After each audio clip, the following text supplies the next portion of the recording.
ভূস্বর্গ কাশ্মীর। ধর্ম ভেদাভেদ করে হিন্দু পর্যটকদের হত্যার ঘটনায় শোকাহত গোটা দেশ। শহীদদের স্মৃতিতে জ্বলল মোমবাতি ও নীরবতা পালন। জঙ্গি হামলায় নিহত শহীদদের প্রতি শ্রদ্ধা নিবেদন করতে দেখা গেল কলকাতার পাথুরিয়া ঘাটায়। কাশ্মীরে সন্ত্রাসবাদী জঙ্গি হামলায় নিহত ২৬ জনের স্মৃতিতে মোমবাতি জ্বালিয়ে শ্রদ্ধা জানালো পাথুরিয়া ঘাটা বালক সংঘ।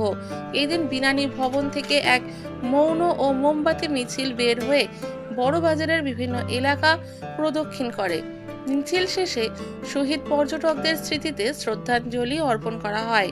এই দিনের মোমবাতি মিছিলে উপস্থিত ছিলেন অ্যাডভোকেট শিপ্রা ভট্টাচার্য, ঋষিকেশ ভট্টাচার্য, অজয় ভট্টাচার্য, গোপাল তিওয়ারি, পাপ্পু তিওয়ারি সহ অন্যান্যরা।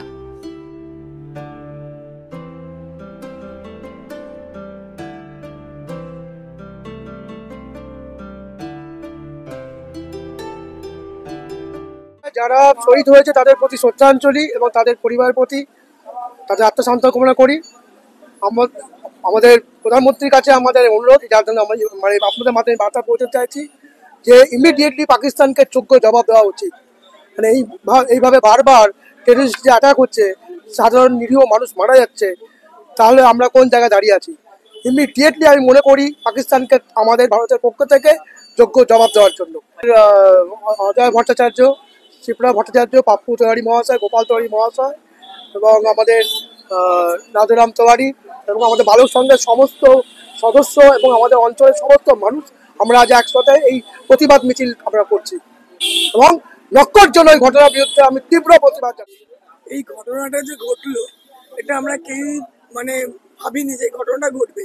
পহেলগাঁওতে কাশ্মীরের যে দরজা ধাক্কি হোটেলে, এবং সব থেকে দুঃখজনক নবাগত যে গেছে হানিমুনে, হাজব্যান্ডকেও এরমভাবে গুলি করে দিল। আর বেছে বেছে এইভাবে জাতি ধর্ম নির্বিশেষে, এটা তো কখনোই আমরা দেখিনি বা আমরা আশাও করিনি। যদি জঙ্গিরাই করে থাকেন ওনারা তো এক নাগারে গুলিটা করবেন, কিন্তু আমরা কি বেছে বেছে সিলেক্ট করে করবেন? এখানে একটা রহস্য আছে। কিন্তু আমাদের এই কেন্দ্রীয় সরকারের উচিত যেন এইরকম ঘটনা যেটা ঘটেছে আর যেন না ঘটে, সেই রকম অ্যাডমিনিস্ট্রেশন দিতে হবে। অ্যাডমিনিস্ট্রেশনে যারা আছে তাদেরকে সুশিক্ষার মাধ্যমে বোঝাতে হবে যে কিভাবে কি করলে আর যেন এই ঘটনা না ঘটে। এটাই বলবো, এটাই আমার, যেন আর কোনোদিন এই ধরনের না হয়। জবাব দেওয়া তো কেন্দ্রীয় সরকারের একদম উচিত। আমি তো এটাই বলছি, যেন উনি এমন দৃষ্টিতে দেখেন, এমন দৃষ্টিতে দেশকে শাসন করেন, মনের দৃষ্টিটা খোলান, যেন এইরকম যেন না ঘটনা ঘটে, প্রাণ নিয়ে যেন হানাহানি না করে। অনেকভাবে শিক্ষা দেওয়া যায়, কিন্তু এই যে একটা ঘটনা এত বড় ঘটলো, প্রত্যেকের সংসারেও ক্ষতি হলো এবং তাদের জীবনটাও চলে গেল। জীবন নিয়ে এই ঘটনা যেন না ঘটে আর দেশে, এটাই আমি বলবো। যেটা হয়েছে প্রচন্ড জঘন্যতম কাজ হয়েছে। মানে এখানে হিন্দু মুসলিম শিখ ইসাইয়ের ব্যাপার নয়, ভারতবর্ষকে অশান্ত করার একটা প্রচেষ্টা বিদেশি শক্তির মদতে আজকে ভারতবর্ষকে একটা পরিস্থিতি এমন একটা জায়গায় নিয়ে যাওয়ার চেষ্টা হচ্ছে, যেটা কিন্তু কাম্য নয়। কারণ ভারতবর্ষের সংবিধান হিন্দু মুসলিম শিখ ইসাই সমস্ত ধর্মের মানুষকে নিয়ে ভারতবর্ষ। আজকে আমরাও তো হিন্দু, আমরাও ব্যথিত, কেন এতগুলো মানুষ, নিরীহ মানুষের প্রাণ গেল। আজকে এটা দুঃখজনক ঘটনা।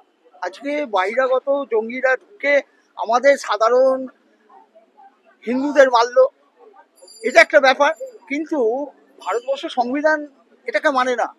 কিন্তু ইমিডিয়েট কেন্দ্রীয় সরকারের উচিত যে এর যোগ্য জবাব দেওয়া। কারণ আজকে হিন্দু মুসলিম বলে নয়, আজকে আপনারা দেখছেন সারা ভারতবর্ষ জুড়ে সবাই মিলে এর প্রতিবাদ করছে। এটা তো হবেই, কারণ আমরা ভারতবাসী, ভারতের নাগরিক। আমরা চাই যে আমাদের ভারতবর্ষের যে সংবিধান, ধর্ম নিরপেক্ষ যে সংবিধান আমাদের ভারতবর্ষে বি.ডি. আম্বেদকর যেটা রচিত করে গেছেন, আজকে সেইটাকে মেনেই কিন্তু আমরা চলছি। আজকে আমাদের এই অঞ্চল আপনি দেখুন, আমাদের ২১ নম্বর ওয়ার্ডের সভাপতি পাপ্পু তিওয়ারি রয়েছে, শিপ্রা ভট্টাচার্য রয়েছে এবং এই অঞ্চলের সমস্ত মানুষ রয়েছে, গোপাল তিওয়ারি রয়েছে, রাজারাম তিওয়ারি রয়েছে, বিভিন্ন ধর্মের মানুষকে নিয়ে আমরা কিন্তু একসাথে আছি। আমি বাঙালি বলে নয়, আজকে আমাদের এটা মিনি ভারতবর্ষ। এখানে আমরা সকালে উঠে এর সঙ্গে ওর কথা বলি, এর সুখে দুঃখে আমরা তাদের পাশে দাঁড়াই। কারণ রক্তের যদি প্রয়োজন হয়, সেই রক্তের কার্ড আমরা যখন ব্লাড ডোনেশন করি, আমরা কিন্তু কোনো ভেদাভেদ দেখি না। যে আসে আমাদের কাছে, আমাদের ক্লাবের কাছে, বিশেষ করে বালক সংঘ ক্লাব, আমাদের কালী পুজো এবং আমাদের এখানে সমস্ত সম্প্রদায়ের মানুষ, বিভিন্ন ভাষার মানুষ আমাদের সঙ্গে রয়েছে এবং আমরা ছোট থেকে এখানে জন্মগ্রহণ করেছি। আজকে আমরা তাদের সঙ্গে একসাথে কাঁধে কাঁধ মিলিয়ে চলার চেষ্টা করছি।